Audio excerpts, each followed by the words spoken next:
United States, over 10 million people are living with cancer and thousands more are affected. Cancer clinical trials help develop new therapies and drugs that can be used to further medicine and treat cancer. In this segment, we're going to talk about what clinical trials can do, what they are, some common misconceptions, and why cancer patients should participate in these clinical trials.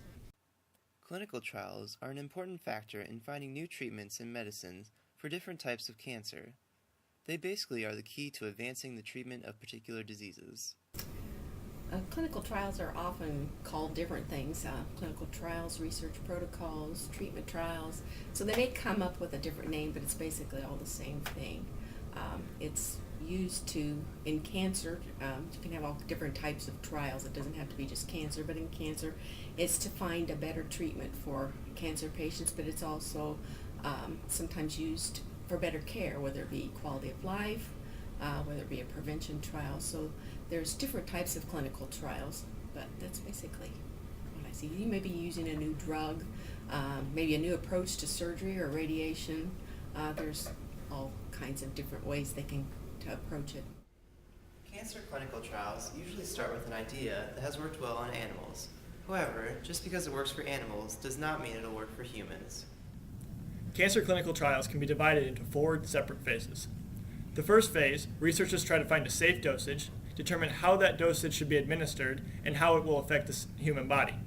Phase 2 determines if the treatment has an effect on the certain cancer, and usually involves less than 100 people.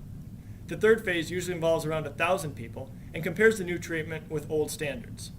The final phase, the fourth phase, determines the long-term safety and effectiveness of the new treatment, and involves several thousand people as well. Because cancer is such a complex disease, patients can participate in any stage of the trials.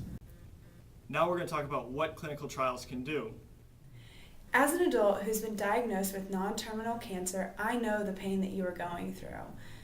I was curious about clinical trials, so I asked my doctor about them. She said that they are the best way for doctors to learn what is safe and effective in the treatment or prevention of diseases like cancer. When my doctor recommended that I participate in a trial, I jumped at the chance. By participating in a clinical trial, you are being offered the ability to go one step further than the standard treatment. Although it isn't proven yet, it could still potentially help you and thousands after you. Many of today's commonly accepted treatments started out as clinical trials. For example, in the 1970s, doctors started noticing that aspirin could be a good treatment for those coming into the emergency room with a heart attack. Because of clinical trials involving thousands of participants, doctors found that aspirin can be a potentially life-saving drug. Without participants in these clinical trials, there will be little to no advancement in the development of new techniques and medicines. Because of progress made for clinical trials, many people treated for cancer are now living longer. On our next portion, we're going to talk about common misconceptions involved with clinical trials. Well, probably one of the things that I've heard in the past, and I don't think I hear it quite as much now, is they don't want to be used as a guinea pig. I think that's one of the old thoughts about treatment trials or clinical research. So that's probably one thing that comes up. Another thing is they think, is it going to cost me anything?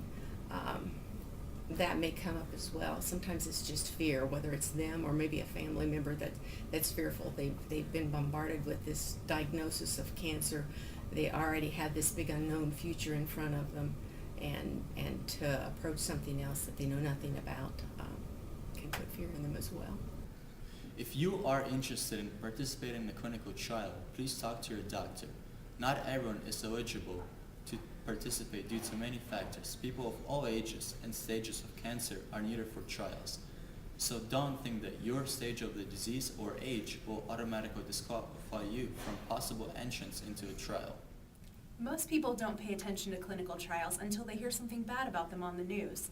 Medical breakthroughs, the results of clinical trials, often make the news, but you don't usually hear about the clinical trials behind the successes. Being involved in a new trial not only has the potential to help you live longer, but also has the potential to help thousands of people after you. Imagine that your grandchild is diagnosed with the same cancer you have. Because of your help in participating in a clinical trial, a new drug or treatment could be discovered, which could potentially help save your grandchild's life.